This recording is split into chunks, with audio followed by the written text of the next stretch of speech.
Junmar Fajardo mga bro, nakakalungkot na balita binabatikos ng mga basher at Coach Timcon magpapatalo daw sa New Zealand. So naglabasan na naman ang mga Gilas fans lang kapag nananalo ang ating national team mga bro. Marami naman kasi talagang kapuna-puna sa kanilang pagkatalo pero hindi naman nila ginusto yon. Marami ngang bumabatikos kay Junmar Fajardo matapos ang kanyang napakaalat na performance laban sa Chinese Taipei mga bro dahil nagtala lamang ito ng 2 points. Nakakalungkot lang dahil hindi nga nila nakikita ang sakripisyo ng isang player. Galing pa nga ito sa PBA Finals at alam naman siguro natin na hindi ito 100% healthy pero lumaban pa rin para sa ating bansa. Noong nanalo tayo laban sa isa sa mga pinakamalakas na team sa bansa, puring-puri yung ibang fans pero ngayong natalo na kung sino-sino na lang ang sinisisi. Nag-improve lang talaga itong Chinese Taipei mga bro.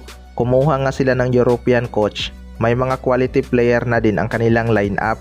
Kaya hindi na talaga tsamba yung pagkapanalo ng Chinese Taipei sa atin dahil 2 beses na nga nila tayong natalo. Karamihan din sa player ng Chinese Taipei mga bro ay mga shooter at ang tataas ng kumpiyansa.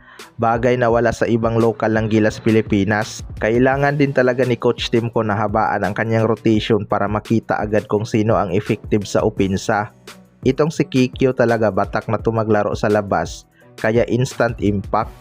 Sa kabilang banda naman mga bro, Coach Timcon magpapatalo daw sa New Zealand. Marami ngang naging kritiko ang Gilas Pilipinas dahil sa pagkatalo nila sa Chinese Taipei. Matatandaan na sinabi na nga ni Coach Timcon mga bro na target nila ang gold medal ngayong FIBA Asia Cup. Kaso mukhang pahirapan na nga. May chance pa naman tayong makaabot sa gold medal match mga bro. Pero hindi na nga ganun kalaki ang chance. Kailangan nga mag-triple tie itong Chinese Taipei, Gilas Pilipinas at Iraq para sa point system magkakaalaman. May mga nagsasabi din mga bro na magpapatalo daw sa New Zealand itong si Coach Timcon para lower bracket mapunta ang Gilas Pilipinas. Well, para sa akin mga bro, kayang-kaya lang talaga ng Gilas Pilipinas matalo ang New Zealand kapag nandyan si Kai Sotto. Iba kasi talaga ang nadadalang presence ni Kai sa loob mga bro. Dahil sa kanyang tangkad, mapipilitan nga ang mga kalaban na tumira beyond the arc. Kapag kasi walang Kai Sotto, madali lang butasin ng kalaban ang kanilang depensa. Sa Chinese Taipei pa nga lang mga bro, nahirapan na nga ang ating national team. Kaya maliit lang talaga ang tsansa ng Gilas manalo sa New Zealand. Maliban na lang siguro kung aalatin sila sa opensa at biglang mabuhayan ang Gilas. Mas maganda kasi mga bro na makasecure sa number 2 ang Gilas Pilipinas para hindi ganun kabigat ang kanilang makakalaban kung sakali mang makapasok sila sa second round ng tournament.